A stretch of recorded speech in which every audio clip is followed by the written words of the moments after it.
मस्त झणझणीत अशी हिरव्या वाटणाची चवळीच्या दाण्यांची पातळ भाजी आज आपण बघणार आहोत। नमस्कार, माधव रेसिपी या यूट्यूब चॅनलमध्ये तुम्हा सर्वांचे पुन्हा एकदा स्वागत आहे।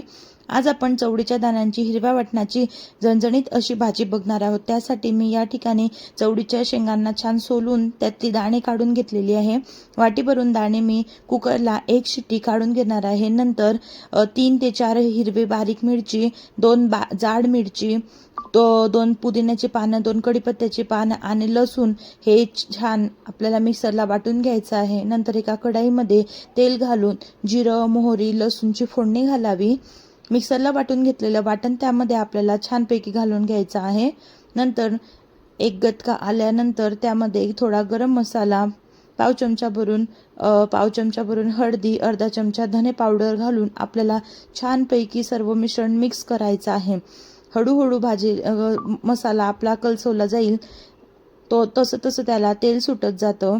आता या स्टेजला यामध्ये जर तुम्ही मीठ घातलं तर आपला मसाला लवकर पण शिजला जातो आणि त्याला तेल पण छान सुटलं जातं। तुम्ही बघू शकता एकदम रवाळ असा आपला मसाला शिजून झालेला आहे।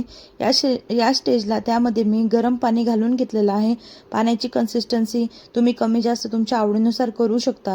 खूप जास्त पातळ पण करायची आणि खूप जास्त घट्ट पण नाही ठेवायची, कारण भाकरीसोबत किंवा पोळीसोबत आपल्याला ते खायची असते, तर जास्त घट्ट पण आपण नको।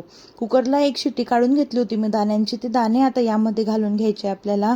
नंतर आपल्या भाजीला छानपैकी 1 ते 2 गटका आपल्याला काढून घ्यायचा आहे। आपली भाजी म्हणजे शिजवून घ्यायची आहे। ही प्रोसेस करताना आपली गॅसची फ्लेम ही लो टू मीडियमच असावी। हाय फ्लेम जर ठेवली तर भाजीवरचं जेवढं काही तेल असतं ते निघून जातं। एकदा ही हिरव्या वाटणाची भाजी तुम्ही करून बघा, अप्रतिम लागते चवीला। आवडल्यास लाईक करा, शेअर करा आणि चॅनलवरती जर तुम्ही नवीन असाल तर चॅनलला सबस्क्राईब नक्की करा, जेणेकरून अशाच नवनवीन आणि झणझणीत रेसिपी तुम्हाला बघायला मिळतील।